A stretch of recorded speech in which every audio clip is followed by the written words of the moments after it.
CHIP. CHIP grant. Yes, ma'am. So what do we amend the agenda to? I'm sorry. We amend the agenda to add the agreement received from DCA for the CHIP grant and the addendum, the agreement and the addendum.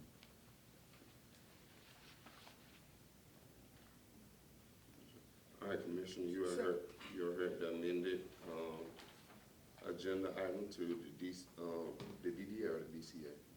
DCA. DCA in the CHIP grant. You heard the amended agenda for today's meeting. Do I have a motion for amended agenda to add the DCA and CHIP grant?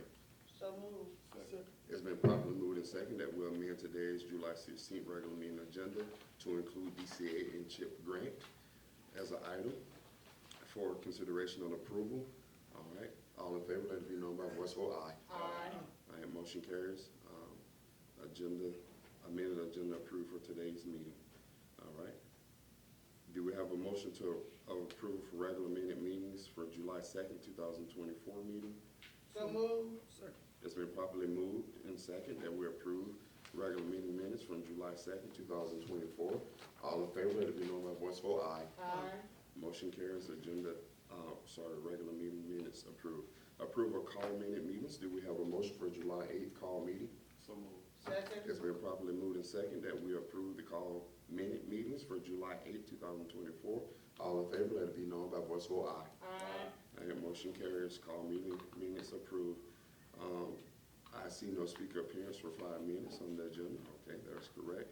And then we do have a speaker on a specific agenda item. We do not, but we do have a presentation provided by Art Tiffany from Municipal Georgia Associations to discuss workforce development initiative. All right. Good morning. Good morning. Good morning.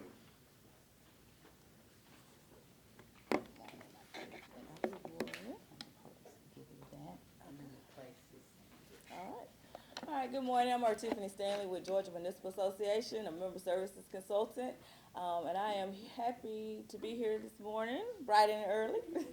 I was on the way here, I was like, meetings are too early for me, so I had about an hour and a half drive, so, but definitely happy to be here to talk about the great work that the city of Cordele has done in the way of a workforce development plan. And so Georgia City Solutions, which is a nonprofit affiliate of Georgia Municipal Association, main focus is on several areas. They look at municipal workforce, children and youth services, as well as diversity, equity, and inclusion. And so Georgia City Solutions was able to obtain grant funds to assist 6 cities across the state with developing a municipal workforce development plan. And this was in conjunction with a municipal workforce survey that we did, I think in 2020, in conjunction with CVIOG, which is Carl Vinson Institute of Government, to address the issues that cities face in recruiting employees to come and work for the city, as well as retaining those employees, and some of the issues that cities run into when having to deal with, having to compete with private sector, other governments that are within the area as well. And so with this playbook that came up from the needs assessment, of course, identifying the issues that, the cities are facing when it comes down to those different types of issues. And so we developed a strategy playbook to come up with a strategy to implement ways to help our Georgia cities, because definitely just thinking about the workforce that cities have, 30, 40-year employees sometimes that, they having that institutional knowledge. What happens when those employees leave? Are cities doing what it takes to be able to bring in, qualified employees to keep the city going, and definitely making sure that those key critical positions are filled prior to them being vacant if possible. And so Cordele, we kicked off our municipal workforce planning program. So part of that, they had to provide a project team to assist us with coming up with a strategy specifically for the city of Cordele. And the project team consisted of David Wade, the Human Resource Director, Nancy Butler from Customer Service, Jonathan Wright from Wastewater, Irene Cantrell from Community Development, Jalen Hurd, Police Chief, Alicia Odom, Police Administrative Assistant, Melinda Spillers from HR, Brett Walls, Fire Sergeant, Jackie Walker, Municipal Clerk, Clint Monahan, Wastewater, Ricky Smar, Marketing Specialist, Christopher Porter, Fire Corporal, Jeremy Taylor, Police Captain, Kobe Worley, Street Superintendent, and Bobby Stennett from IT. And so the project team was tasked with coming to a kickoff meeting as well as doing 2 workshops where we did a strategic planning process where we took a deep dive into looking at the city's demographical information, and just talked about different values, things that they wanted to get out of this particular project, the things that they want to have addressed, and just really talking about the process that we were going to go through. And so we had a very diverse team from different departments, different age groups that was very energetic, and everyone participated. So the workforce plan that we developed, it was in conjunction with everyone having a voice and, voicing their concerns, the things that they felt were a big challenge for that cities were faced with, opportunities that were available that maybe the city could tap into, and then coming up with the final workforce plan. And GMA and Georgia City Solutions, we were facilitators of the meeting. So we just really walked the city project team through the process to getting to the end result. And so, as I stated, we kind of focused on some of the values. So that was the first question that we asked. We said, as we focus on the municipal workforce strategy for Cordele, what were some of the values that they shared as a project team? Thinking about the diversity and that we had on that project team. And some of the things, they just kind of talked about when it came down to what that was important to them was caring, teamwork, communication, trustworthy, loyal, courteous, things that we all should hold dear when it comes down to thinking about values and the type of employees that you want to have here in the city of Cordele. Some of the goals, what would they consider a success as we kind of work through the planning process? We started this project, I believe in September, October, and we ended it in January. And so, like I stated, they had to give of their day. It was a full day, the 2 days that we did for the workshop. And really, I challenged them to think, from beginning to end and really come up with some things that they felt were important. So overview from the workshop 1, when we talked about goals, they want to see growth, less turnover in the city, positive community opinion. It's important to the employees of what the community thinks of them. Place where people want to come and work. You want the city of Cordele, when you think about where do I want to go and work, a lot of times we say, people don't grow up saying they want to come and work for a city. And why is that? Because a lot of times they don't know what opportunities are available at a city. And so definitely they want, when you say the city of Cordele, a positive place for people to come and work, having a positive attitude for the employees that are here, as well as from the citizens. Again, going back, you see a trend, positive community opinion, positive attitude from citizens about the city employees, and so, sustainability of the plan, succession planning. So those were just some of the goals that they came up with when we initially started this workforce development plan. And so first thing we did was look at the data from the city of Cordele, the workforce data overview.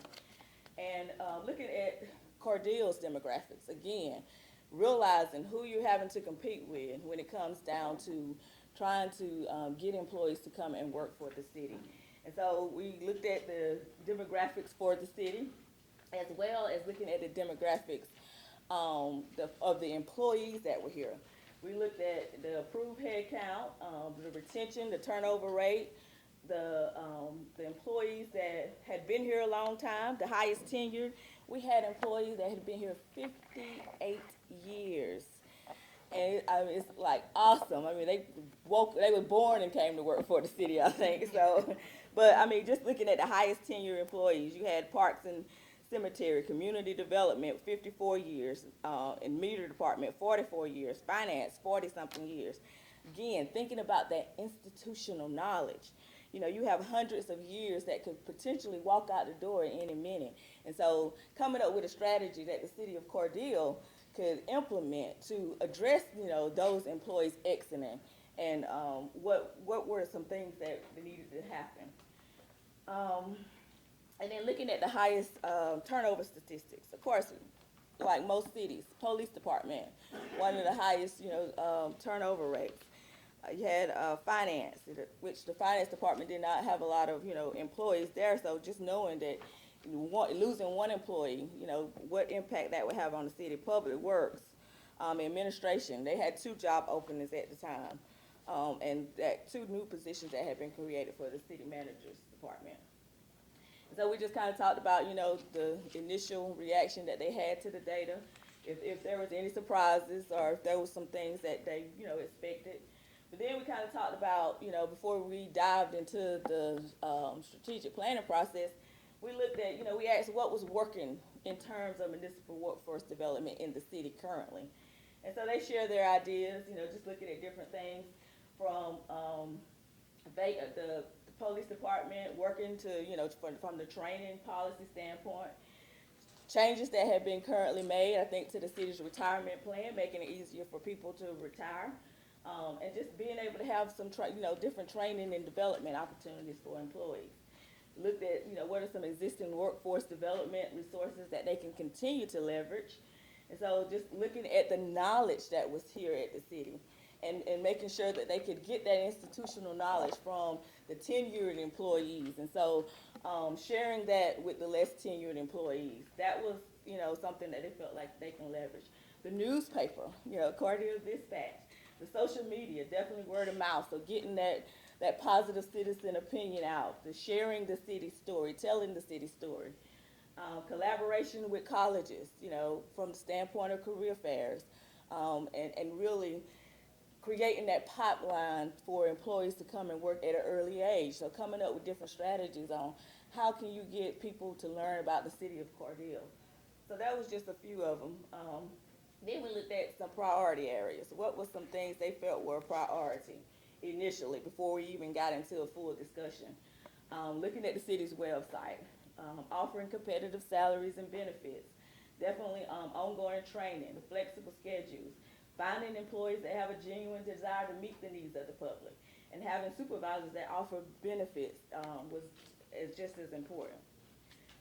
Pay, insurance, retirement, things that that are important to employees. Those are some of the priority areas that they felt like we should focus on as we start building the plan.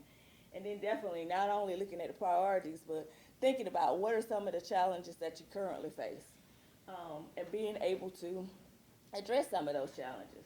So when you think about your employees and the training and certifications that it takes for those employees to be able to successfully do their job, licenses, the time that it takes, to get someone up to speed sometimes in water and wastewater, the training opportunities, sometimes a misconception when it comes down to law enforcement and the things that they do, skills gap, being able to retain skilled employees. So employees,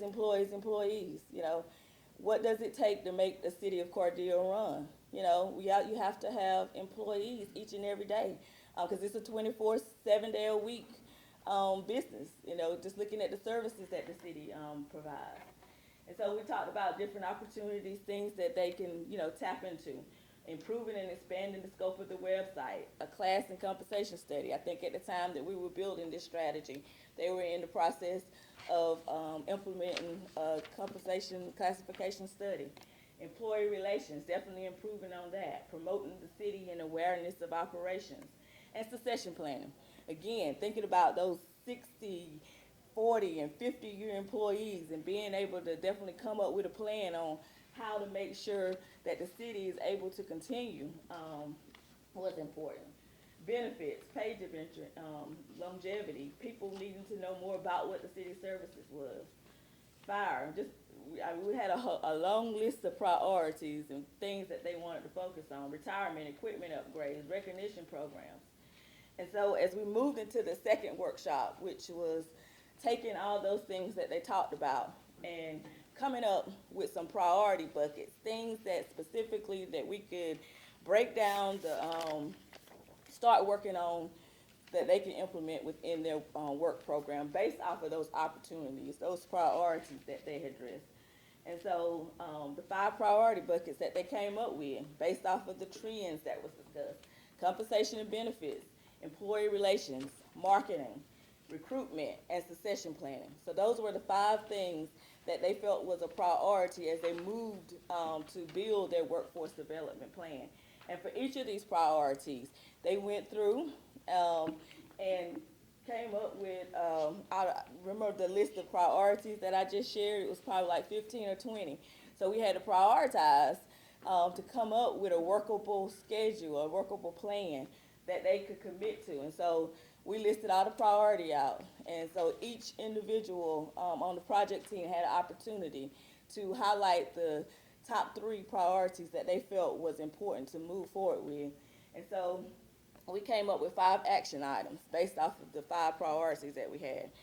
First one was implementing the new classification and compensation plan. And in looking at the different action plans, we want to talk about what was the goal of that particular priority. Who was going to be the partners? Who could they partner with? Who was going to be the responsible parties for making sure that this particular action item was saw through fruition? We developed a timeline. We put a timeline on when we felt like these things should be accomplished and the steps that it was going to take to accomplish them. And then we had to look at the obstacles because we knew it was not going to be easy, trying to implement these priorities and discuss some of the obstacles that, you may come in to play. So with the first one, implementing the new classification and compensation plan, the goal was definitely to be able to ensure fair, competitive, and equitable pay for employees that come and work for the city.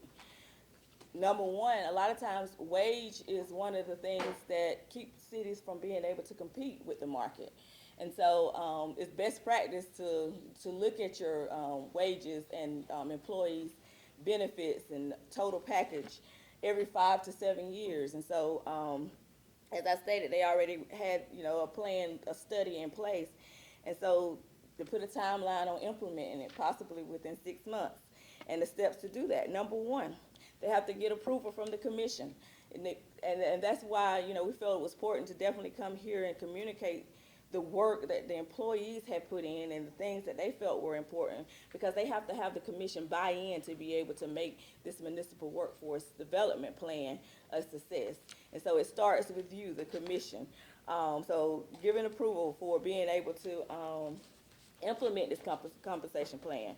Determine what the budget's going to be needed to do it. Formulating that implementation strategy, because key to getting, not only do you have to get the commission buy-in, but you're getting the employees buy-in, because there are going to be some changes that need to be made, and employees need to understand the why, and maybe why some may get an increase versus where some may not.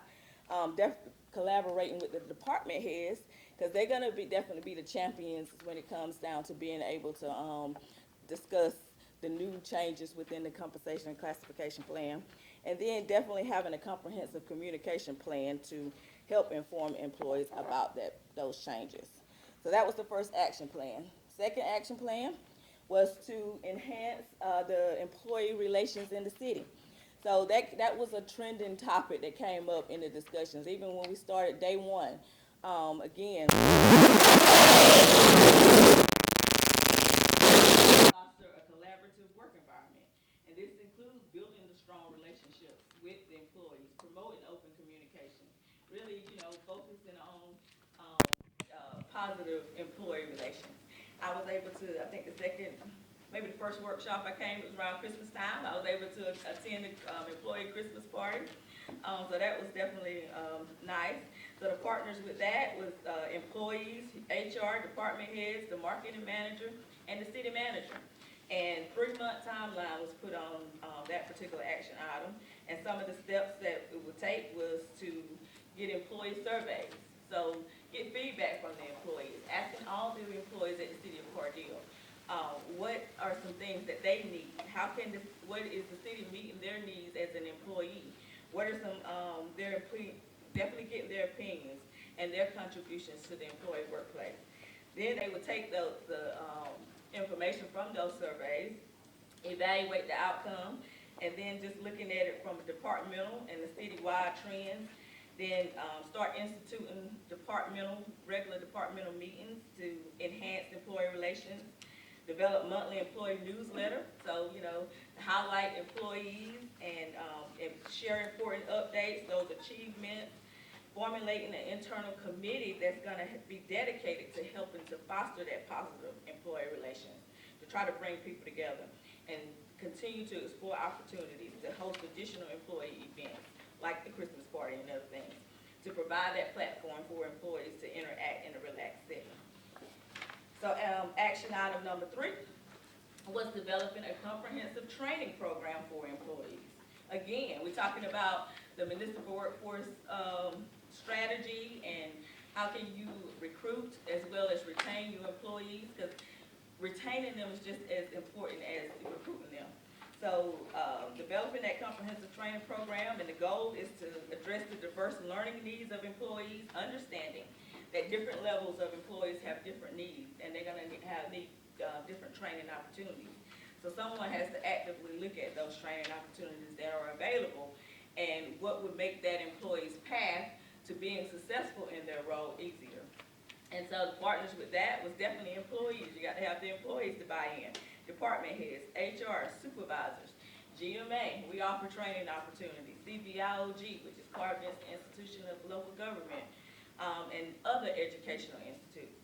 Timeline for that was 6 months, and steps was first identify those mandatory and recommended certifications for each position, evaluate training programs, survey the employees on potential training opportunities that they would like to engage in, having those discussions, and then coming up with a training path and curriculum for each individual position and for each employee.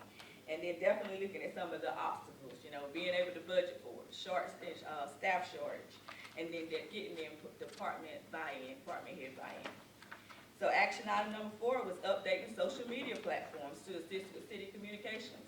In the process of developing this plan, I think the city brought on a marketing person to assist with, making sure to be able to keep social media updated. So which is the goal of this particular action plan, is to update social media with city communications, again, to be able to tell the city stories before someone else could tell the city story, highlighting those employees, letting you know what's going on at the city. And the partners with that was the marketing manager, department heads, HR, and the city manager, with a timeline of 12 months. And some of the steps was forming a dedicated team for updating and managing the city's social media platforms.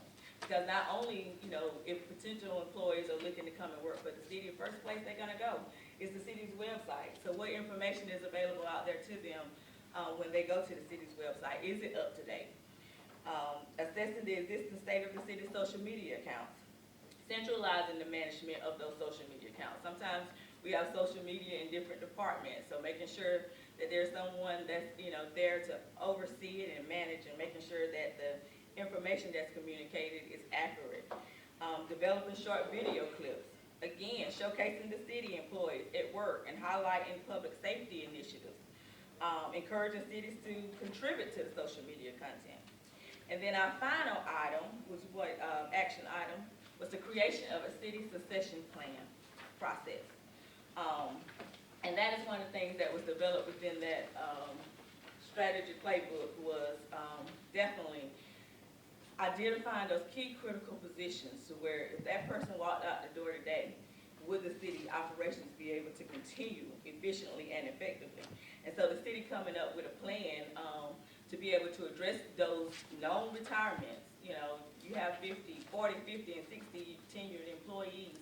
They're gonna retire one day. And so the city coming up with a plan to identify potential employees to maybe be able to step into those roles. And the timeline for creating that succession plan was 12 months. And partners was HR, department heads, supervisors, and employees. It's gonna take everybody's buy-in, as well as the commission. Some of the steps, again, identifying those roles, evaluating the skills, strengths, and potential of the existing employees. Establishing clear criteria and requirements for succession, outlining the skills, qualifications, and experience that's necessary for an employee to take role of the person that they're going to succeed.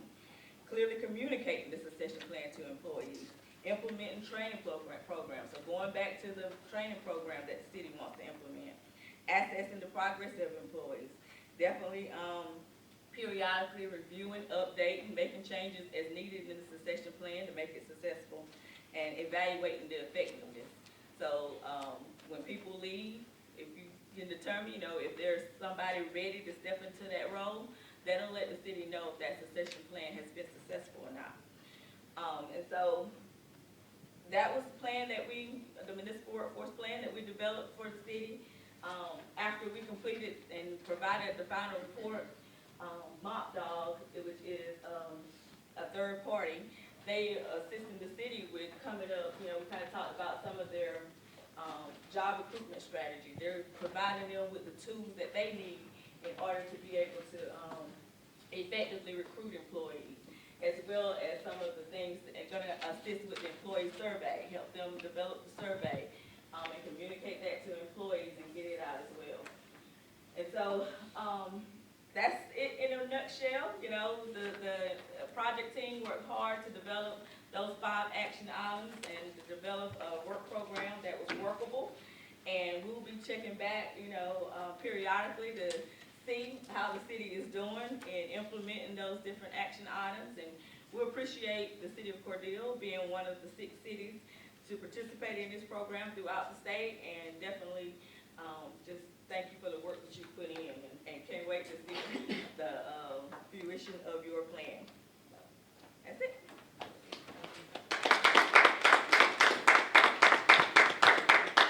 Any questions? Any questions, Commissioner? We may have some questions. Any questions? All right, thank you. Thank you so much, Tiffany, for coming and presenting for us the great work that it seems that you guys did over the course of months, trying to have a plan to keep us going and growing. So thank you for that. At this time, we'll move along and we'll go into our department goals and accomplishments. Community Advancement Manager, Mr. Hill, start us off. Good morning, sir. How are you doing? Good morning, good morning. How's everybody doing? All right. The first goal was to meet the land bank. We had a meeting scheduled for July 9th. Talk about operations, procedures, property and distribution. I had prepared a 25 by 25 initiative that we were going to present. And unfortunately, we didn't have a quorum, so what they have done is reschedule the meeting for August the 13th, which I'm sure we'll be able to start moving forward with the land bank. Goal number 2 is to meet with the ministers, the faith-based community. Mr. Smart and I headed that meeting on behalf of the city manager, and that was on June the 11th. We had a speaker from Southwest Georgia United present multiple programs that they are doing that the faith-based community could participate in.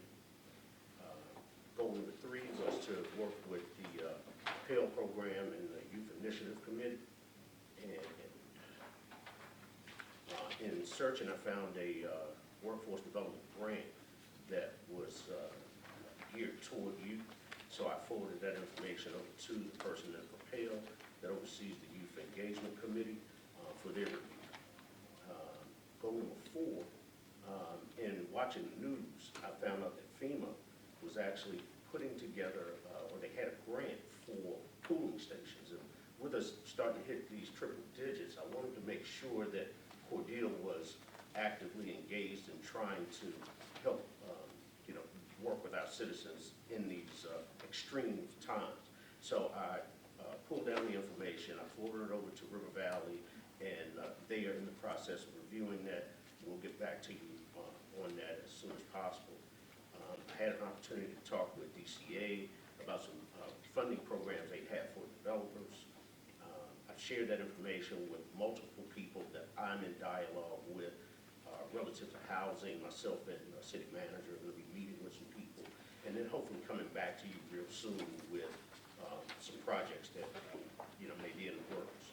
And then, last but not least, working with Chris Regional Hospital.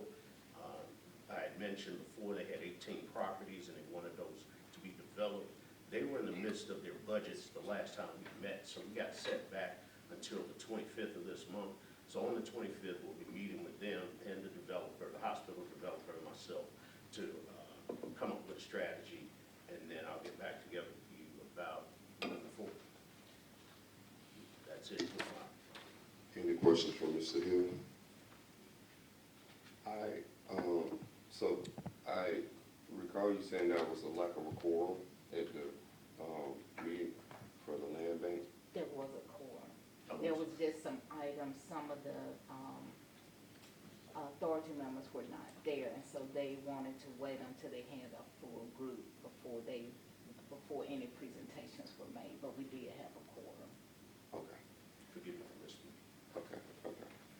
Chairman, at the land bank meeting, it was election of officers and everything was on the agenda, and it wasn't fair with the 3 that were in attendance to be able to elect officers. So we just tabled that and closed the meeting until more could attend. Do we know why more wasn't there? I do not. Just- Royce had prior obligations, and Mr. Crenshaw, I'm not sure why he was unable to attend. Okay, all right. I'll tell you the reason I asked. I just worry about sometimes the buy-in of the land bank coming from another side. And one that there's some issues with buy-in, just because I was formed, issues, and then, I had to kind of get people to come to the table, so I was just curious. All right. Thank you all. I seem to have a favorable response, so. Yeah, thank y'all for informing me. Any more questions for Mr. Hill? All right, thank you, sir. Next is our finance department. Good morning. Morning. You have a copy of the report. There's nothing really to highlight from that, but I would like to say, to update you on the utility billing clerk, we finally started interviews for that position. We should finish this week, and hopefully we'll have someone in place shortly. So we'll have another position filled. That's all I have. Nice, thank you. And any questions? Thank you. Fire, good morning, sir. Good morning.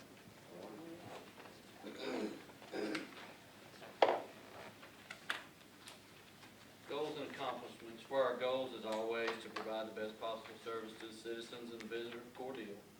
We're also inventorying all of our engines and ladders right now to make sure that we have the proper equipment for ISO and for Georgia Fire Standards and training on the trucks. During the course of the year, some equipment gets moved around, so we want to make sure it's in place. We're also auditing our individual training records for ISO and Georgia Fire Standards and training. ISO requires us to have 192 hours of continuing education. Fire Standards and training is 24 hours.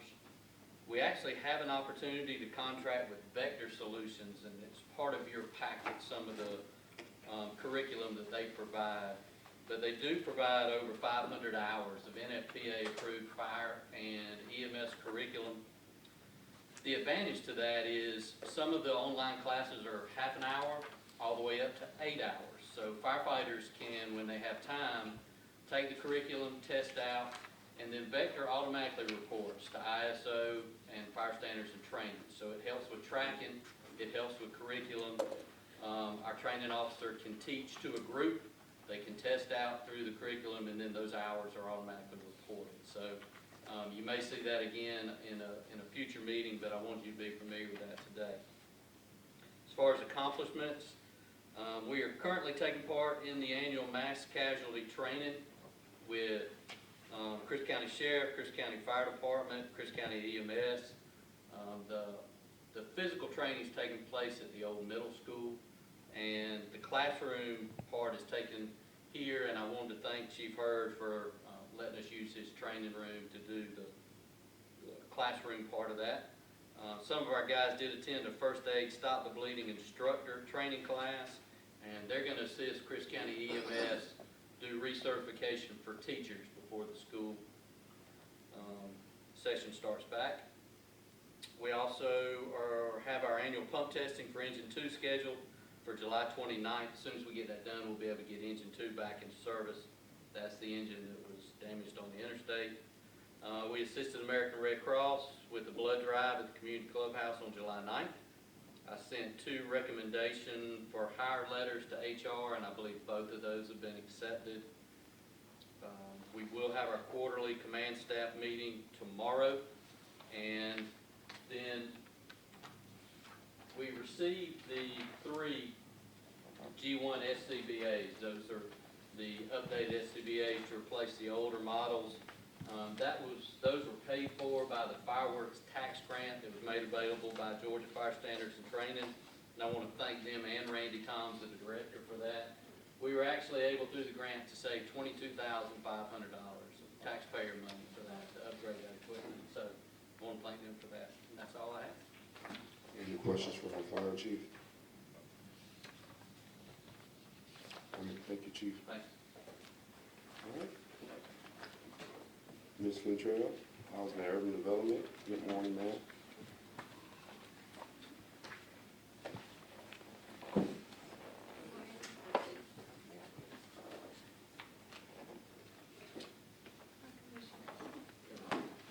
In my report this morning, goes on accomplishment. The Cordele Historic Preservation Commission meeting has been scheduled for Wednesday, July 17th, 2024, at 6 p.m. in the Cordele City Hall within the courtroom. The goal has been accomplished with the change of meeting date and time has been changed to the 3rd Wednesday and at 6 o'clock each time. Those are accomplished by Planning and Zoning Commission. The Planning and Zoning Commission will meet on Thursday, July 18th, 2024 at 10 a.m. within the Cordele City Hall Municipal Courtroom. Property owner Harry Patel of High Tish LLC is requesting to amend the property zoning on parcel ID C39006 from R4 multifamily residential to highway commercial. This property is located south of the newly constructed Quick Trip on East 16th Avenue. Also, last item I have is the Southwest Georgia Regional Commission Grant Administrator and the City of Cordele staff members are very excited that our goal has been accomplished and being approved for the CHIP housing grant in the amount of $500,000 from DCA. That's all I have. Any questions for Ms. Cantrell? Thank you, ma'am. Yes, sir. All right, HR?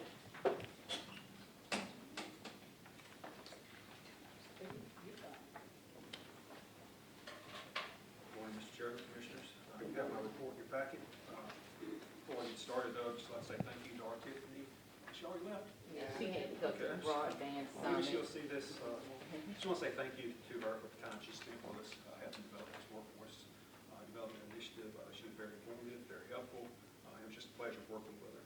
The second portion of that, she mentions the Mop Dog program, so we're in the throes of getting that wrapped up. I have to work with Mr. Coleman sometime soon to get a release to use photos of employees, because we're planning to use that as desktop photos. That's something Ms. Reagan and I talked about a week or so ago. So as soon as we get that taken care of, we'll be putting out even more of that information they provided to us. In my report, just a couple of things to touch on. I'm going to steal Chief Hurst's thunder real quick.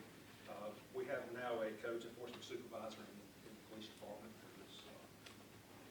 who's already on staff for that position. He was on staff as a codes enforcement officer and has since been promoted to supervisor. And then lastly, the Go Sun Smart Georgia program. We have received, all the internal coaches have been identified, interviewed, and they have received the training materials to proceed with this program. And I just want to commend Marcia Bridgen. She was one of the internal coaches. She has really taken the ball around with this as far as the Public Works Department. She is dedicated to board in the shop area warehouse behind Public Works, where she has put up sun safety materials, first aid information, and has posted daily heat index numbers up there, and maintenance employees aware. So I just want to commend her for that hard work, encourage its other coaches to go by and take a look at that and copy her if that be the case. And that's all I have for my report, unless you have any questions. Any questions for HR? Thank you, Mr. Lake. All right, Municipal Court, good morning. Good morning. Morning. The goals for the municipal court, the goals for the municipal court are always the same, because we continue to strive for the best for the court and the public. We report accurate and complete information for the court and the public, complete our documents for the judge in a timely manner, and all of our paperwork was turned in a timely manner. All right. That's all I have. Any questions from Municipal Court? All right, thank you. Next is Police Department. I believe we'll be giving codes and maybe animal shelter. Yes, sir. All right. Good morning, everyone. Good morning. Chief Hurd woke up not feeling well this morning, so he's out doing all the testing it takes to get back to work as quick as he can. I'm gonna start with animal control. Few things, as I announced the one time we took a hit with Parvo. We're still working with our social media, trying to get some dogs out there, some cats out there. We are being super diligent, because Parvo is still a serious threat in the community. We've got it cleaned up at the shelter now, but we are screening dogs more diligently as they come in to prevent another outbreak. So the social media reports are moving a little bit slower than normal, but that's out of precaution to not have another outbreak. We recently purchased the flooring for the final touch of the lobby area of the animal shelter. We're just working on getting it installed. It's one of those lifetime floorings that has a lifetime warranty that's gonna look real nice and add that finishing touch there. Still having a few bumps with the internet out there. We're working with Bobby to get that fixed. That does slow down some of the things we need to do as far as adoptions and contacting shelters and everything, but we are working hard at getting that remedied as quick as possible. The last one, we have contacted the local veterinarians. They are on board with helping us do this. It's just a matter of getting everybody at the same place at the same time and finding a location to do it. So we are working on doing that. That's all I've got for animal control. Any questions on that? No, sir. Okay, I'll move on to code compliance. If you guys didn't see it already, the code compliance division did a story with WLB, which turned out very well. It actually started off as a story about the division itself, but turned into more about the issues we're having with trash dumping and debris and items like that. They did a very good job with that. If you want to look, it is on the internet. You can pull it up and watch the story. It turned out very well. They did a good job with that. We're still waiting for the codes conference in September to open up for enrollment, and as soon as that happens, we will get them into that conference. And they're still working diligently as far as identifying these houses that are overgrown, these houses that are dilapidated. We're now seeing an upsurge in semis that are parking in residential areas again that we're addressing. Since we do have the lot that's provided by the city to park, we do have an option to give them as opposed to parking in these residences. So we are addressing that as quickly as possible. As always, we've been working with Rick. Rick has been a big help as far as announcing things. We recently had a meeting with Express Disposal that turned out very well to help us solve some of these pile issues and how to address them. So we're working with our social media page. We've got one for the police department, we've got one for the codes department, and we got one for the city that Rick helps us out too, keeping everybody abreast on what's going on with these trash piles. And that's what I've got for codes. Any question on those? Just one, Chairman. Go ahead. How many new residential permits have been issued for construction of a new home? Of the new home, still none that I'm aware of. No. So, oh, I did want to make one announcement, I almost forgot. We did start a new code compliance officer, Denotra Martin. She started yesterday with us. She comes to us from Albany with 15 years of code experience, several certifications. She's going to be a major asset to our team. Working together, she's going to bring some knowledge that we don't have working in a bigger city like Albany. And we're looking forward to her to jump right in with both feet and start out the gate. So we welcome her.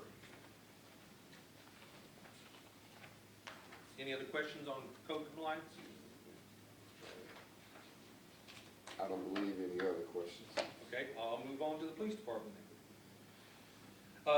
We're still reviewing the high liability policies. Actually, I just updated the use of force policy to include the new TASER training that we went through. I am writing a complete policy on the TASER 10 because it is a completely different weapon system than the previous TASER. So we decided that we're going to have a policy strictly addressing that system, and I'm in the process of writing that. But our use of force policy in reference to how it's used has already been updated and uploaded to the server where we keep our policies at. We're getting an uptick in applications. I've currently got on my desk right now one application for a sergeant's position. He is a previous employee here. We all know him quite well, so that process should not take us long to get him on board, and we're looking forward to that because we need those sergeant positions filled. I've also got one application for a patrol officer that we just received yesterday, so we're putting him in the process, and hopefully that'll be the next one going to the academy. We still have one in the academy currently. She's in her 3rd or 4th week there and doing just fine. So we look forward to her graduating and put another one on the street.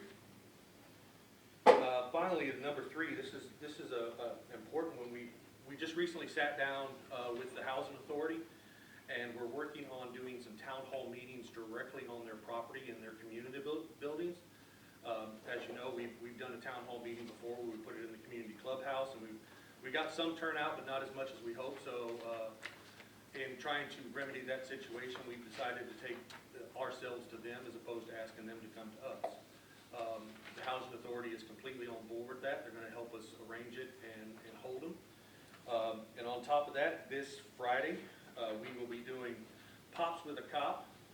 We're going to be down in Sunset Homes, right in the middle of Sunset Homes, and between 3 p.m. and 4 p.m., and we're going to be handing out popsicles to anybody that wants one, kind of help battle this heat that we have going on. Anything that a little bit helps, so we've got a few hundred popsicles that we're going to be out there and handing them out to everybody. And we thank the Housing Authority for allowing us to do that. They are distributing all these to all of their residents in Sunset Home for us, so they saved us a bunch of time in doing that. So we appreciate that from the Housing Authority. And that's all I have for the police department. Any questions? Also, Mr. Chairman, if I may, Yes, ma'am. I saw it on Facebook where Rick Smart had posted it, and I shared it. Thank you very much. Like I said, Rick has been a major asset to us as far as getting information out because it allows us 3 Facebook pages to post these things on. So. Thank you. Any questions for police? The town hall meetings, what's the purpose of them?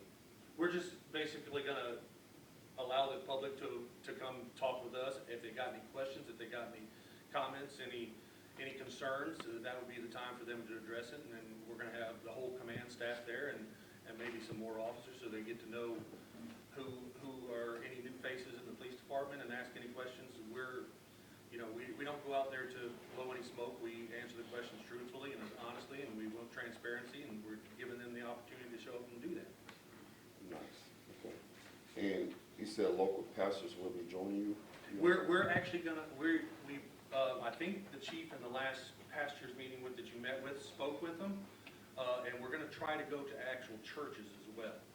And we're gonna try to do that on Sundays when the audience is already there, so we don't inconvenience them, asking them to come out on days that they have to work or whatever. So we hope that we can arrange that where we meet them after the services and once again, just expose ourselves to the public and let them ask us anything they would like to ask us. Okay. So you all will be doing some town halls with pastors in the churches?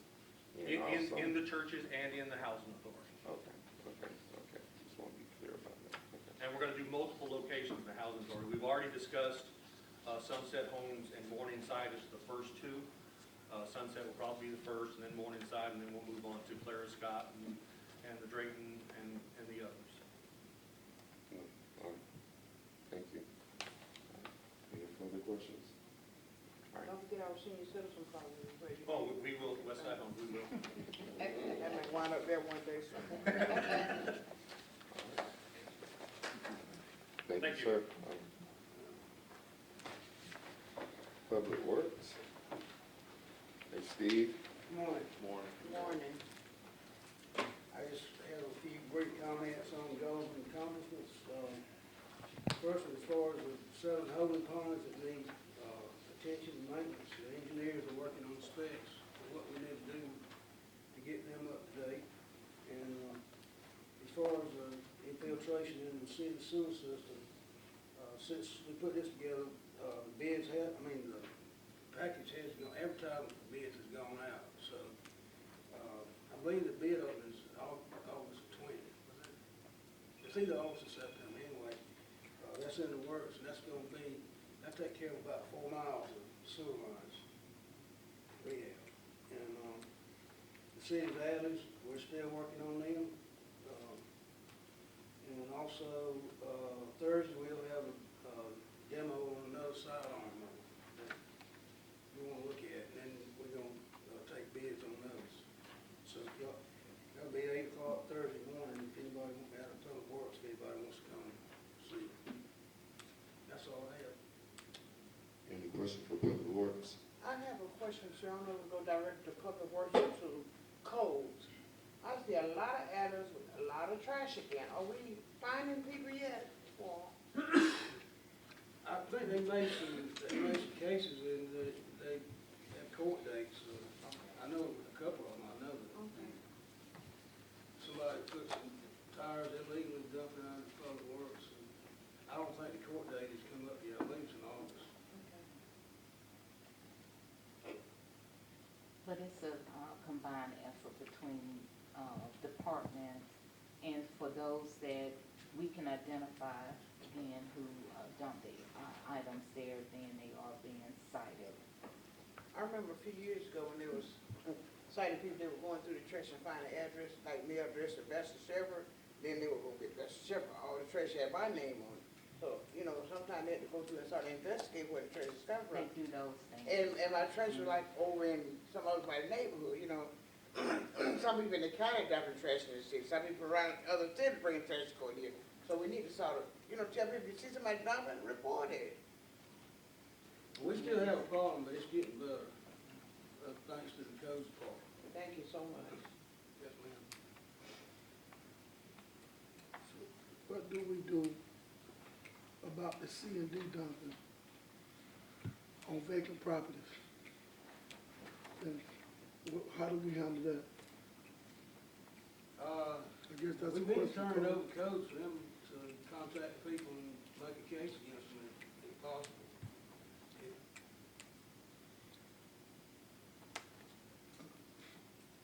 We are, that was part of the meeting we had with express disposal because it kind of leaves us in a gray area as far as who's responsible for picking it up, because honestly, you don't want to cause the homeowner any undue hardship because someone dumped something on their property. But ultimately, there's their property, and like Ms. Shepherd said, the key thing is we need people to start calling us when it's happened, when they see it being done, or if they've seen a vehicle parked back there and then all of a sudden a pile of trash comes up. Get us tag numbers, because especially C&D material, that's almost untraceable, because you don't have those pieces of mail in it and things like that. So we are working with Express Disposal. Mrs. Redding is helping us out as far as coordinating who gets that stuff picked up. But ultimately, it is the homeowner's property, and they're responsible for it, but we will work with them as far as if we can prove it didn't come from them, we will do our best to get it cleaned up one way or the other and work with those homeowners. We've done it on several occasions now, but the biggest thing is call us when you see us. I mean, they know when a truck full of roofing materials pulls up in an alley and all of a sudden it pulls out empty. They see it, and they just need to call us about it. We will jump on it quickly, and we will find them appropriately. I promise you that.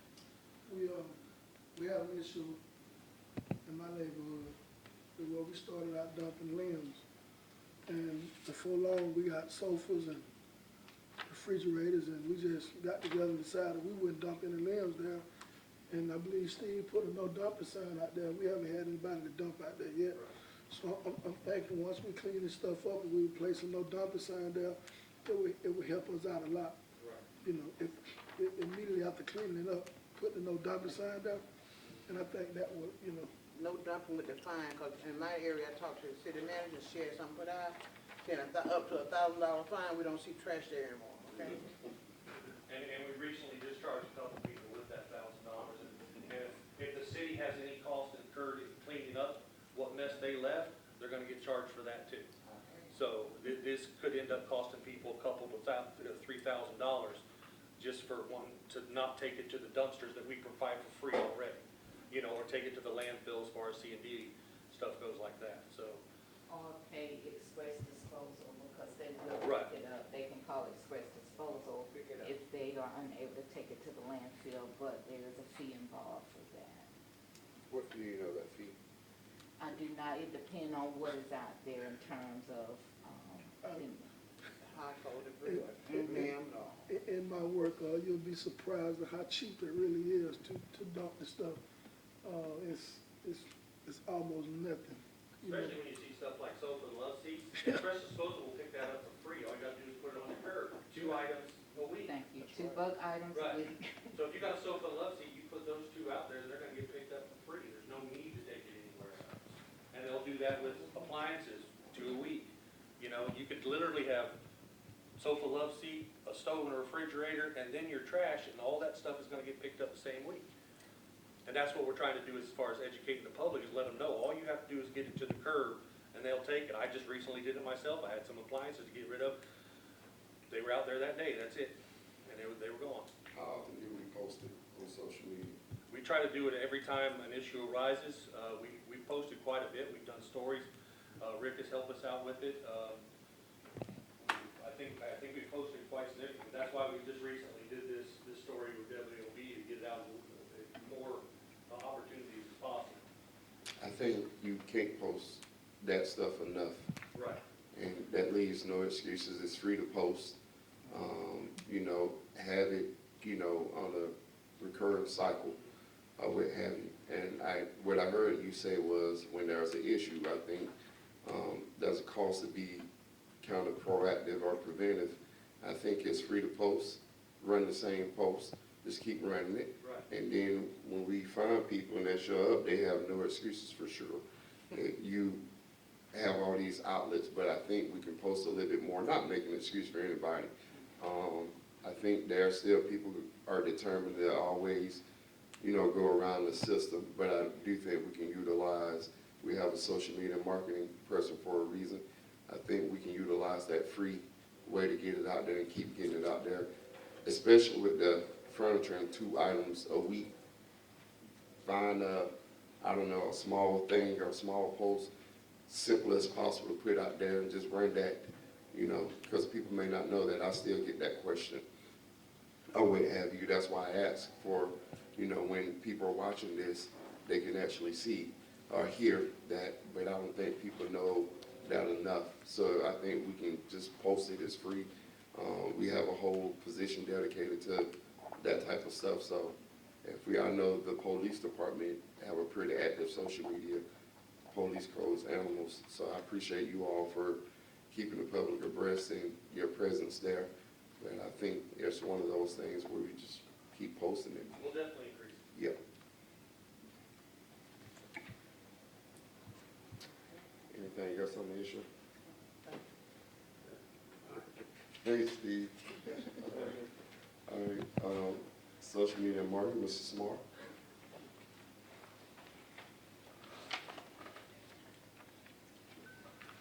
Morning, Honorable Chairman, members of the City Commission. Thank you for letting me visit with you for just a moment this morning. You have my report, and the only change that I will make concerns a couple of the initiatives that we have been involved in since day one, and that first one is the website.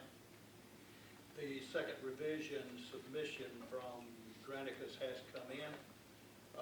Put that in the hands of the website team, and we're currently assessing that. They gave us actually 2 revisions in one. They're letting us see some various things in both of those revisions, and so we will be moving into the comment phase on that. We will have one more revision to come, revision 3, and then we'll hope that we'll have something that everyone is good with and we can move forward. As I told you in my last report, we are ahead in a couple of aspects of putting the website together and getting that published. We're ahead in a couple of aspects of that, which is very good. The page, bringing in all the pages, the 85 pages that we all chose to go into the website so that it will have content when it goes hot. That is going well and on course. And so we're moving forward on that. Other than that, I reached out to City Manager Redding and asked for her approval. We have with us today, he's my guest, Tyler Head. Tyler is from Knoxville, Tennessee.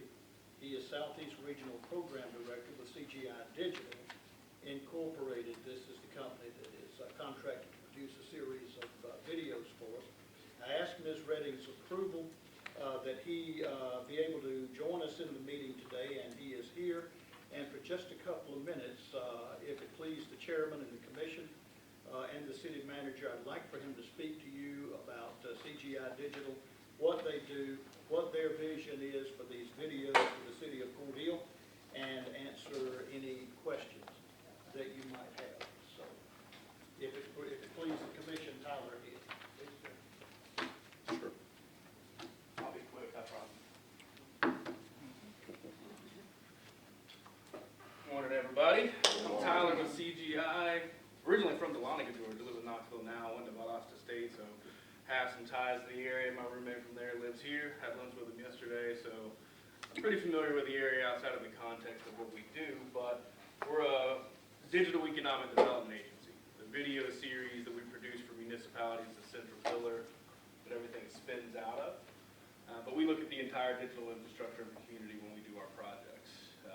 We're underway with production. I've had meetings with a few of you in the room as it is, and this is my kickoff week as far as being in town and meeting with the businesses, nonprofit leaders in the community at large. Every single organization that we meet with is going to get a complimentary audit of their online presence, from SEO to websites, social media, their goals, their struggles in a community that's rural, need to be more progressive and adaptive to how the internet's changed how communities can grow and how businesses can grow, especially when you have an area that's as far flung as what we have here, with just kind of the distances between other towns.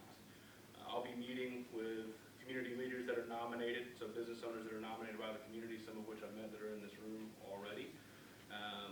And other than that, we're going to be putting together a sharp little video series that's going to live on the homepage of the municipal website and show all the aspects of the community that make it a place you want to be, whether it's a resident, a new business, a manufacturer coming in to create hundreds of new jobs for an area. I've worked with dozens of communities throughout the country. We work with about 5,000 municipalities at any given time.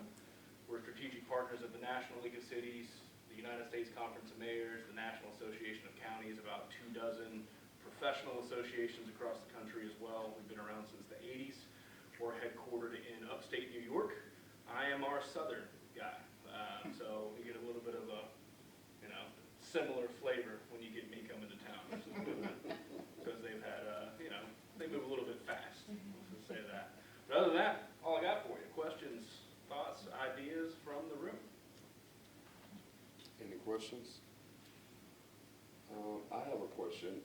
What experience do you all have with working with predominantly minority communities?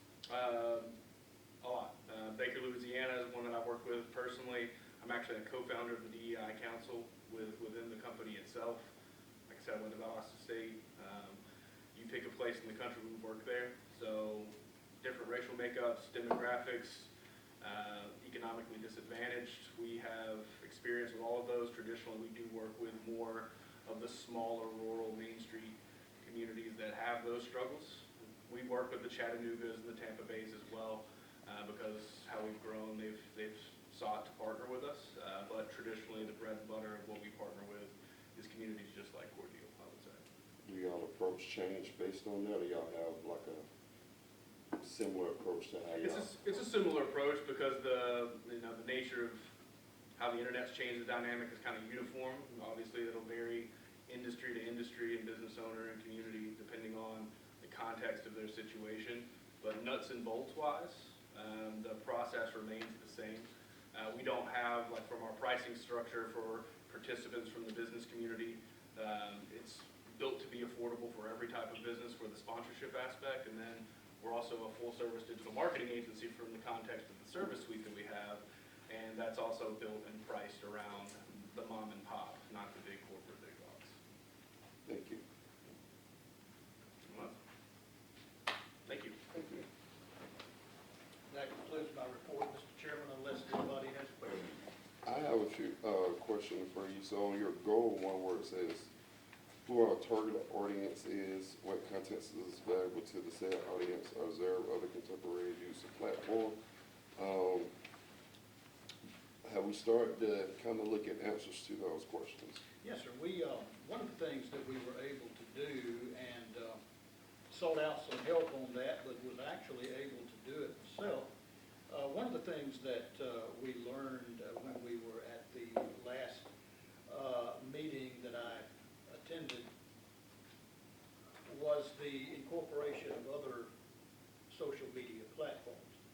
One of the things that they wanted, that they really pushed us on, was to incorporate Instagram. Just this past Friday, I was able to do that and put together an Instagram page. It is at City of Cordele 3, at City of Cordele 3. So if you happen to be on Instagram, go ahead and get hooked up to that. I have put several posts out there for people to, it's a link, and they just simply click on that link and go and follow us. And so that's one of the things that we're trying to do to extend our reach.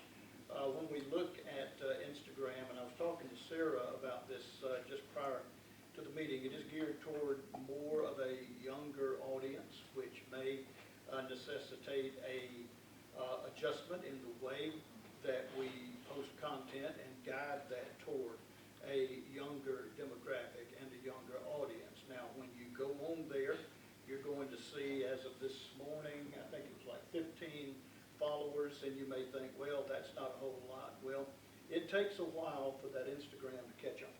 It will. It took some time for the Facebook to catch on. Facebook, the individual that had it did a great job with it.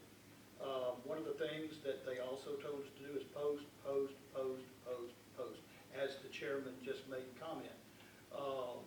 Keep throwing it out there. You can't, especially on the hot button topics and issues that we deal with, for instance, trash, and I will say that I'm very careful when it comes to posting things like that. I always get the approval of codes, of the police department, certainly the city manager, because one thing you don't want to do is throw something out there erroneous. Do not want to do that. But to the honorable chairman's point, using Meta, you can schedule those posts just as much as you want to, and they will hit. You don't have to be sitting in front of it. They'll hit every time you have it scheduled, and so we've been utilizing that as well. So I hope that answers the honorable chairman's question, and I just appreciate the opportunity to serve this city. I really do. Thank you for the opportunity. Thank you. All right. UCNT, Ms. Debbie. Good morning. Good morning. Y'all have my report, and I know every week I get up here and I complain about flow at the treatment plant, but we got down to 1.5 million gallons, no, 2 million, one day, and it rained 1.5 inches last Monday, and we were back up to 3.6 million in 12 hours.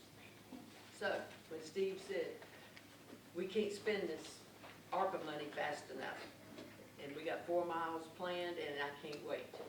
I'm mean, the treatment plant can't wait. We have stuff tearing up because we're wearing it out. Just running rainwater and creek water and whatever else. But on a good note, we did pass our annual toxicity test that we have to do every June. It's required by our permit. And our internet's down, has been down since last Wednesday, so if you need anything, you better call, don't email. It's the most aggravating thing, to know that everything you have to do is on the internet anymore, and you are just sitting there dead in the water. So Debbie, that customer service number that Bobby provided, of course, we know the I called. situation. You called and they did not resolve the issue. I called back. I called the first time and she said they only handle the cameras. And so when I got, I need to ask for a specific guy, so I did. And I told her, he needs to call me. Well, we're still waiting and the internet's still down. But they said the problem last time was associated with the camera. There was a short on it up near the gas plant. So the gas plant's out and us and I guess the pound. So I don't know how a short with the camera interferes with our stuff, but it's. I know Bobby says connected to the camera system, but there was didn't I give you a lady name that he said to reach out to? It's not a guy. It's a lady that you need to reach I out just asked for that person and they said he doesn't have, or she, I think it's a he, doesn't have a direct line. They were gonna get in touch with him and. No, it's Jan Hammer. That is the person you need Yeah, to I ask. still asked for it. Okay, because you said he, but. Well, I thought she said he didn't have a line. But Okay. anyway, we're still waiting. But anyway, other than that, we still trucking on. Y'all got any questions? No, ma'am. Thank you. Thank you. All right. That concludes the department goals and accomplishments. We'll move into agenda item. All right. First agenda item is DCA and CHIP grant consideration. This was the amended item. Consideration and I guess approval, right? Yes, approve the grant agreement and their addendum to the CHIP program. Do we have a motion to consider and approve? So moved. It's been properly moved and second that we consider and approve DCA and CHIP grant addendum. Any discussions? All right, we shall proceed to vote. Commissioner Shepherd, Yes. Commissioner Owens, Yes. Commissioner Rainey, Yes. Commissioner Reeves. Yes. All right, it is approved. Thank you. Motion carries. All right. Agenda item number 2, event permit, family event, model train display, 302 North 7th Street. Do we have a motion? So moved. Second? Second. It's been properly moved and second that we approve this event by Monica Renfro. All right. Any discussion? Saying none, we shall proceed to vote. Commissioner Owens? Yes. Commissioner Reeves? Yes. Commissioner Rainey? Yes. Commissioner Shepherd? Yes. All right, motion carries, event approved. All right, agenda item number 3, consider and approve the request of item listed for the fire department to be declared surplus. Do we have a motion? So moved. Second. It's been properly moved and second that we consider and approve the request for these items to be surplus from the fire department. Any discussion? All right, we shall proceed to vote. Commissioner Reeves? Yes. Commissioner Owens? Yes. Commissioner Shepherd? Yes. Commissioner Rainey? Yes. All right, motion carried. Items are approved. Agenda item number 4, adopt a resolution, joint Chris Abbey Cordele Comprehensive Plan, 2024 to 2029. Do we have a motion? So moved. It's been properly moved and second that we adopt the resolution. All right, any discussion? Seeing none, we shall proceed to vote. Commissioner Reeves? Yes. Commissioner Rainey? Yes. Commissioner Owens? Yes. Commissioner Shepherd? Yes. All right, motion carries. Resolution approved. All right, agenda item number 5, adopt a resolution, policy and procedures and program designed for a community home investment program, which is CHIP. Do we have a motion? So moved. Second. It's been properly moved and second that we adopt a resolution for the CHIP, policies and procedures. Any discussion? Seeing none, we shall proceed to vote. Commissioner Owens? Yes. Commissioner Rainey? Yes. Commissioner Reeves? Yes. Commissioner Shepherd? Yes. All right, Resolution for CHIP is approved. All right, motion carries. Adopt another resolution for the CHIP program for higher home buyer eligibility and home ownership value. All right, do we have a motion? So moved. Second. It's been properly moved and second that we adopt this resolution for the home buyer eligibility and home ownership value limit. All right, any discussion? Seeing none, shall proceed to vote. Commissioner Rainey, Yes. Commissioner Reeves, Yes. Commissioner Owens, Yes. Commissioner Shepherd. Yes. All right, motion carries, resolution approved. Adopt a resolution for the Georgia status policies by the local government entities. All right, do we have a motion? So moved. Second. It's been properly moved and second that we adopt this resolution. All right, any discussion? Seeing none, shall proceed to vote. Commissioner Shepherd, Yes. Commissioner Rainey, Yes. Commissioner Owens, Yes. Commissioner Reeves. Yes. All right, resolution approved. Agenda item number 8, adopt a resolution for the language access plan for community for the CHIP program. Do we have a motion? So moved. Second. It's been properly moved and second that we adopt the language as plan for community home investment program known as CHIP. Any discussion? Seeing none, shall proceed to vote. Commissioner Rainey, Yes. Reeves, Yes. Owens, Yes. Shepherd. Yes. All right, motion carries. Resolution approved. Adopt a resolution for Section 3 policy of community home and home investment program, CHIP as well. All right, do we have a motion? So moved. Second. It's been properly moved and second that we adopt a resolution for agenda item number 9. It's 9, I had to read order of the because we added one. Any discussion? Seeing none, we shall proceed to vote. Commissioner Owens, Yes. Commissioner Rainey, Yes. Commissioner Reeves, Yes. Commissioner Shepherd. Yes. All right, resolution approved. Now we're out the resolution phase. Agenda item number 10, consider and approve the contract for finance manager service with Thornton Government Management and Consulting LLC. Do we have a motion? So moved. Second. All right. Properly moved and second. Any discussion? Hey, city manager? Yes, Mr. Chairman, Ms. Thornton is unable to be here today. She had a new grandbaby who was born at 10 o'clock last night. And so she had planned to be here, but also she has various certifications through Carl Vinson Institute, including finance officer level 1 and level 2 certifications. And in addition to that, she will be providing the errors and omission insurance for her services. All right. Any further discussions? All right. Seeing none, shall proceed to vote. Commissioner Rainey, Yes. Reeves, Yes. Owens, Yes. Shepherd. Yes. All right, it's considered and approved. All right, motion carries. All right, agenda item number 11, consider and approve the second reading of ordinance of the city of Cordele to provide the taxation of blighted properties. Do we have a motion? So moved. Second. It's been properly moved and second. All right, any discussion? Seeing none, we shall proceed to vote. Commissioner Owens, Yes. Commissioner Reeves, Yes. Commissioner Rainey, Yes. Commissioner Shepherd. Yes. All right, motion carries, it is approved, second reading.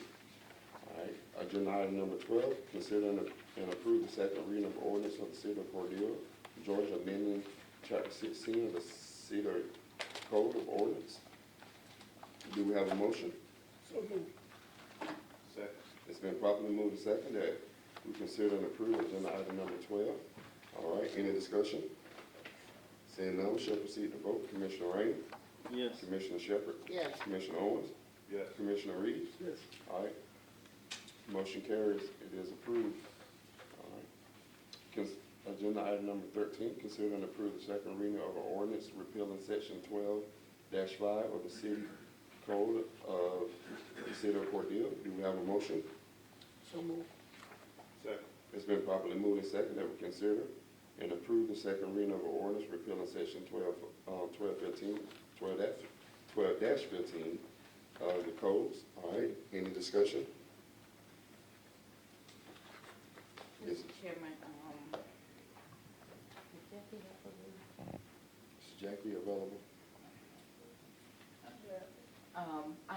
do remember in section 1, and, you all wanted more information as to the other, means or that the court may impose if the person is unable to pay their fine. And I know a payment plan was mentioned, but I just wanted to confirm, that information for you all. I think Mr. Hill is going to see, Ms. Walker is available. She looked as if she Jackie. Yes, ma'am. Regarding, the, new section that was added, if a person is unable to pay the $100 fine, you were going to speak with the judge and find out what the other means are. Did that include the payment plan that was mentioned? No, it did not. You called with Mr. Coleman. Okay.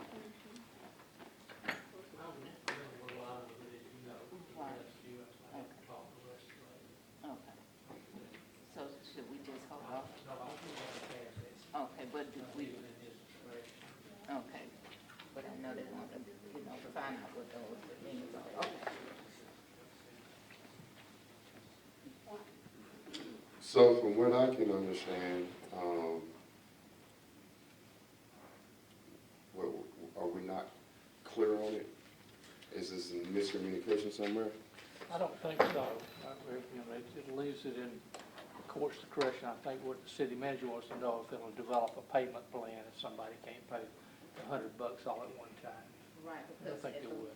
right, at the last meeting, it said impose such other penalty as the court may determine. Right. And the commission wants to know what are those other penalties. That would be at the court's discretion. Yeah, and I But think, I think what they wanted was a clear answer as to what are those. As you know, I was not I know, available, so I that's don't why I know. was asking if we But I would- need to, if they need to wait until they have that information, but it's up to the commission. because it was a question, we might need to answer. So we have a double answer. Yeah, I think the sentiments of the last meeting was that we wanted a direct answer, and we still don't have the answer. So I think that's what the city manager was saying. I think we don't just pass something, if we ask for an answer, I think we deserve to know the answer.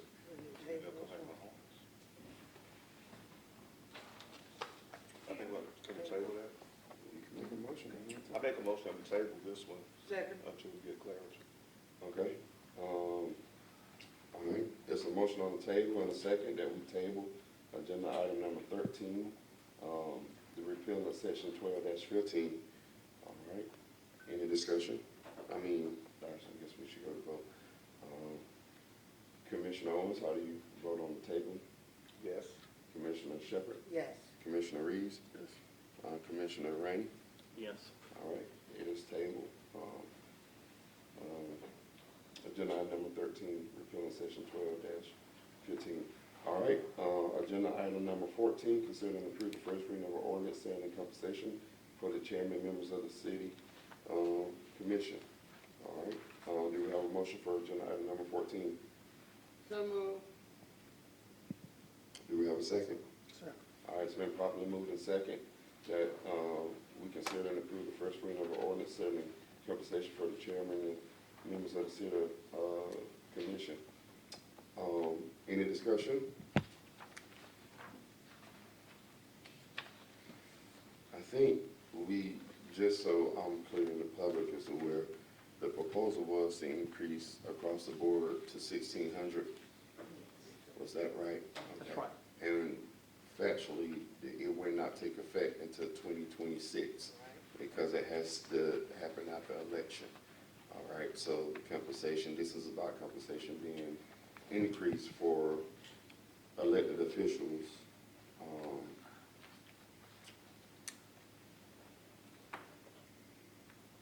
To 1,600. All right. The question I have, I guess the legal question I have, if we pass this in 2026, it won't be a chairman in commission no more. So how would that language impact? But commissioners, that term stays, but the chairman becomes mayor.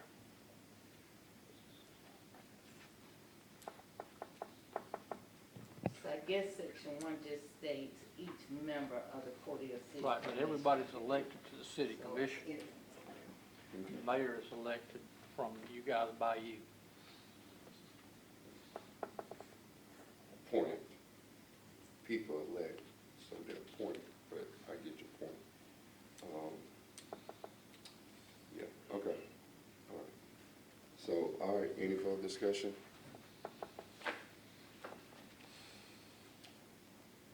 All right, we shall proceed to vote.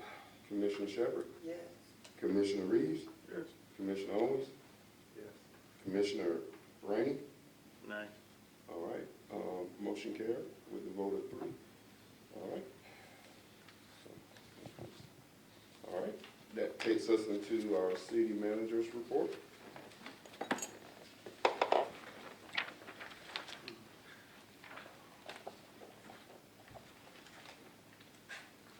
All right, good morning again. Morning. Morning. City Manager's Report for July 16th, 2024.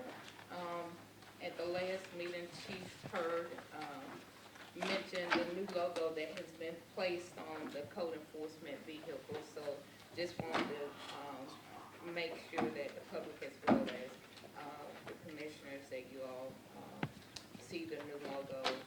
Trucks look actually a whole lot better with the new logo on them. As has been previously mentioned, the ministers' meeting was held on July 11, 2024. Maurice and Ricky spearheaded that meeting. I was there for the beginning of the meeting. I had another engagement to attend, but we had definitely increase in participation, attendance. We had to bring out more chairs, and that's always a good thing. So the group is growing. As Maurice mentioned, Charlotte from Southwest Georgia United provided information to the ministers that they can take back to their congregation regarding housing, but also the ministers group, they have scheduled one of their first events, which is a 24-hour revival. The dates are October 25th and October 26th. The revival will start at 7 p.m. on Friday and continue until Saturday, and it will end at 7 p.m. on Saturday. So they are excited about that and looking forward to it. And so as we continue to meet with the ministers, they are coming up with things that they would like to do and see in the community, and they would love to partner with the city. And just, you know, it's going to take all of us working together. So we're excited about it. Again, attendance is continuing to increase, and so we're definitely, you know, excited about that. A couple of upcoming meetings, as was previously mentioned, the Historic Preservation Committee has a meeting scheduled for July 17th. That should be 6 p.m., not a.m. We will not be here 6 p.m. on July 17th. And then on July 25th, the Planning Commission will meet at 10 a.m. In the courtroom. We have the Back to School Bash on Saturday, July 27th, from 11 a.m. to 2 p.m. at the Recreation Center, 1205 North 5th Street. Again, that's the Back to School Bash, Saturday, July 27th, 11 a.m. to 2 p.m. And as Captain Taylor mentioned earlier, the Pops with the Cop, 3 to 4 p.m. This coming Friday at Sunset Homes.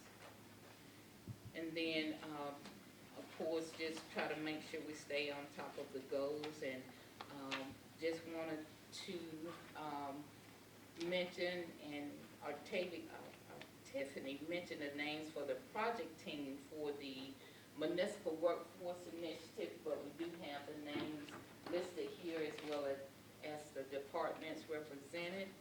And so we are thankful to all of the employees who participated in this workforce development initiative. And going forward, we have in the packet their 5 goals or 5 things that they would like to see us address as a city. And so we will continue with this group, and if we need to add more, just to meet, go through the plan, make sure that we're moving forward, because again, it took a lot of time from their schedule to attend an all-day session, and we value their input. And some of the things we have already started working on, the newsletter, and some other things, but we wanna make sure that, you know, we value the input from the employees and that we do move forward, you know, with those initiatives. And so next, I do have a couple of action items.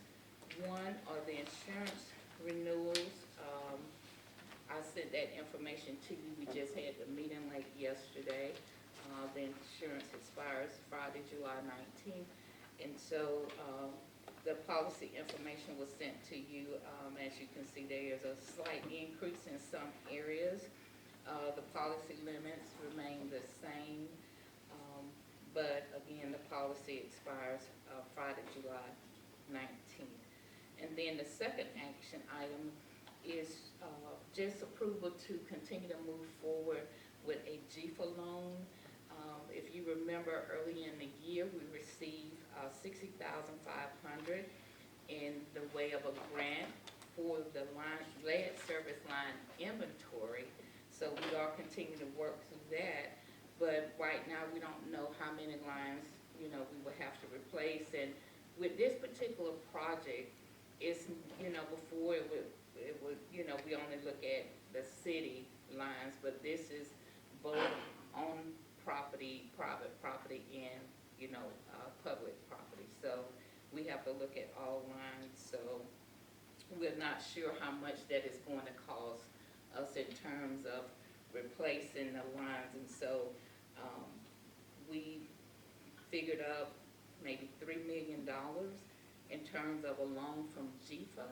Of course, based on the demographics of the community, we could qualify for principal forgiveness, but we won't know that until we get to that step.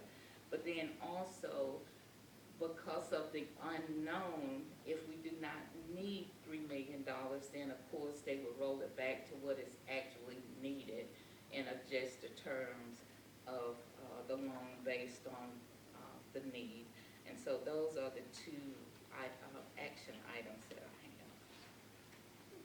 And then if you can just look at your calendars and let me know if you're available, and this can be later today, this week, for a work session on July 24th. That is a Wednesday. We have court scheduled on Tuesday.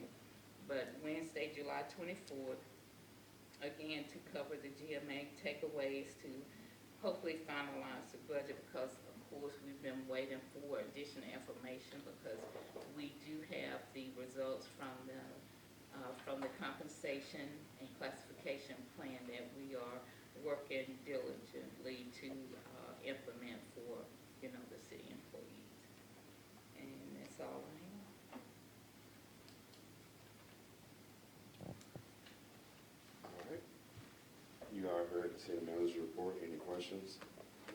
Chairman, just a request. I would like to have our community advancement director added to the project team, Mr. Maurice Hill, I think. For the municipal workforce. Right. We can do.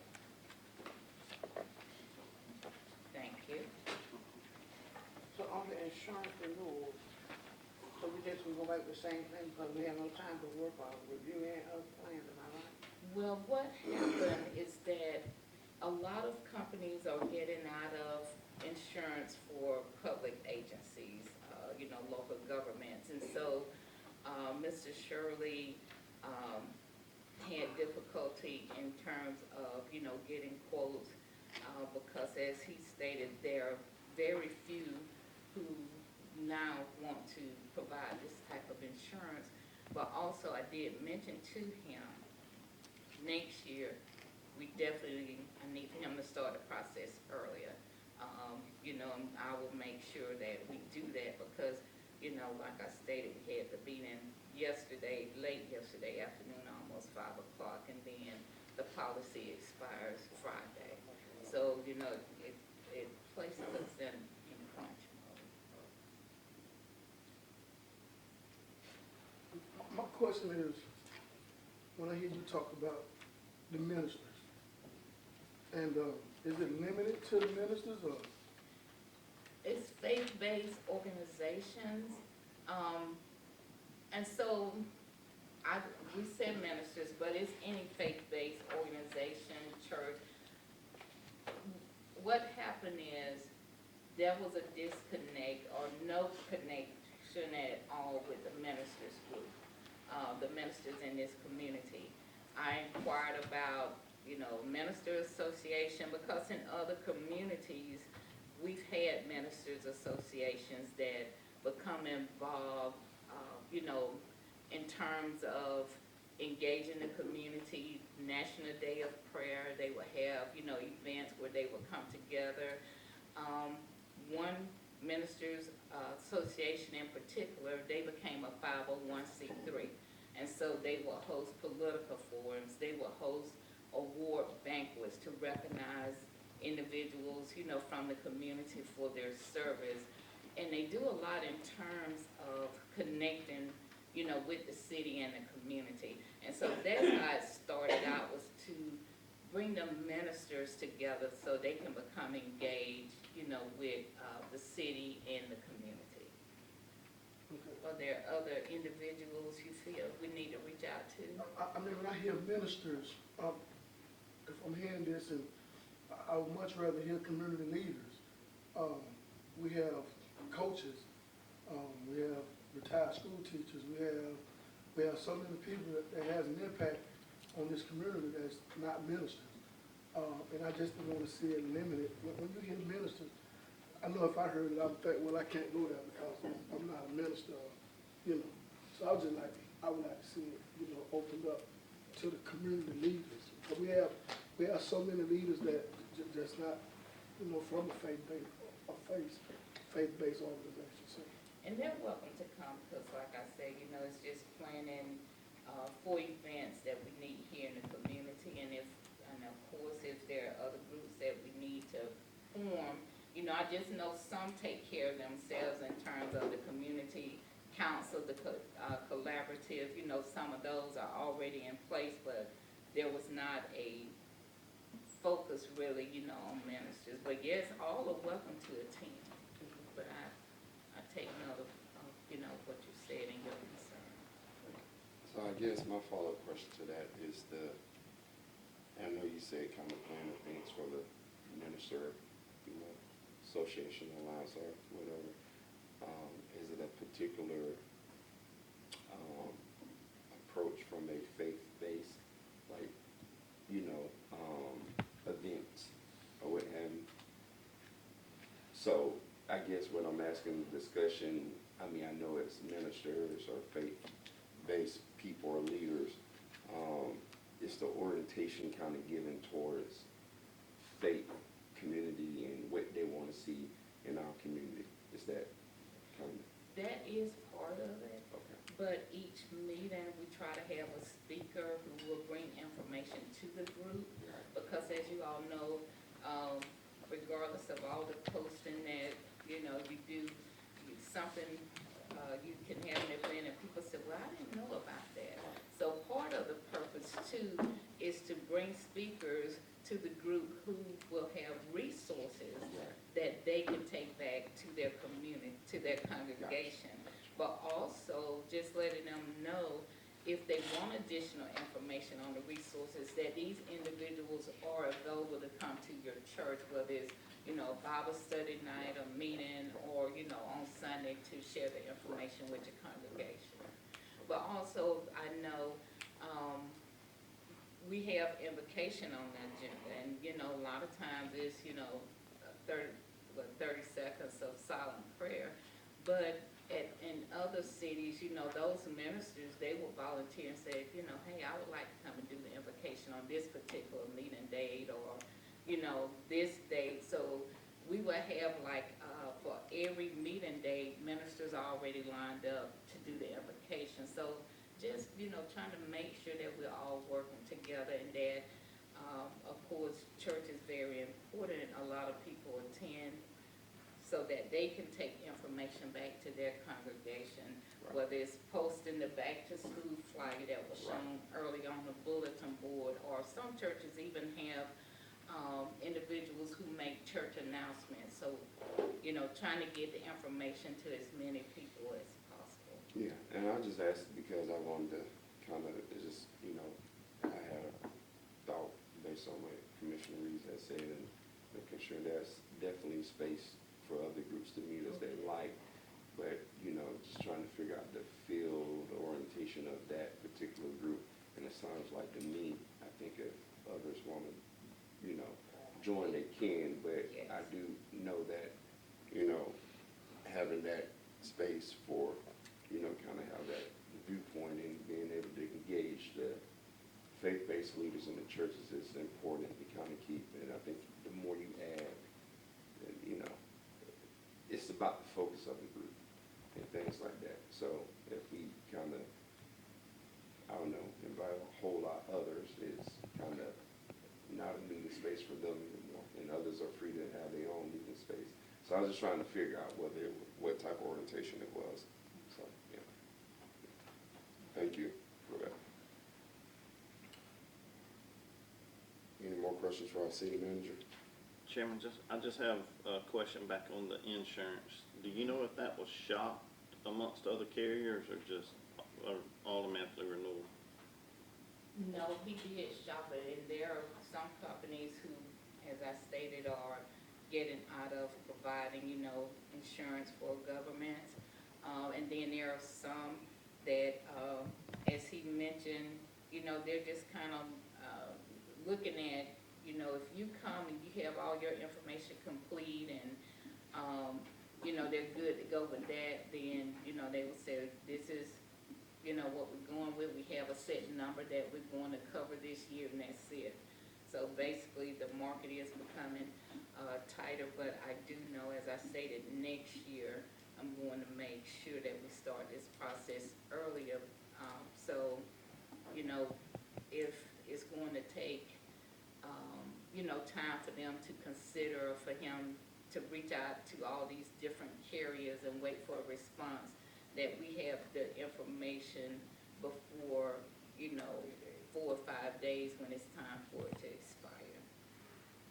That's actually a pretty good renewal based on other insurance renewals that I have dealt with. I mean, that's 12% increase, and you increase equipment, increase property coverage, and increase vehicles. So that's honestly a pretty good renewal. I know it sounds bad and looks bad, but it's actually pretty good by market standards from what I dealt with.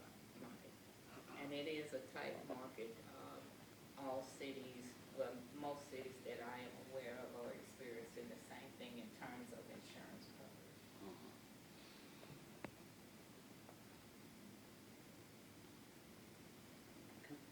Any further questions, comments for the city manager?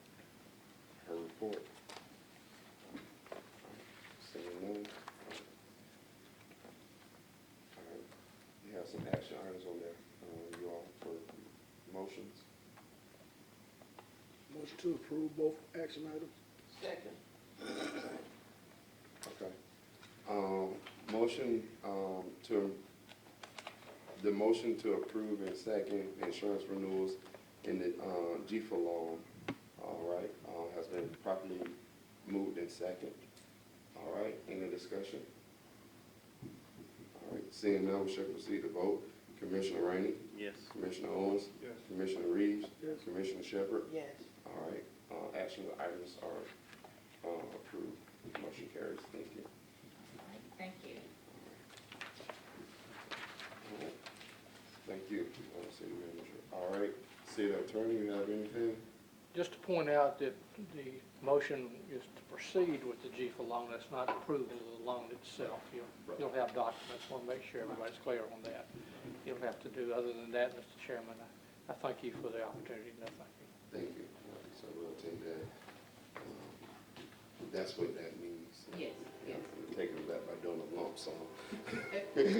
So, just trying to figure it out. All right, thank you, city attorney. Do we have any need for executive session? sir, thank you. Seeing none. All right, at this time, do we have a motion to adjourn? If nothing else. So moved. Second. It's been properly moved and second that we're adjourning this meeting at 10:48 a.m. All in favor, let it be known by voice or aye. Meeting adjourned, 10:48 a.m.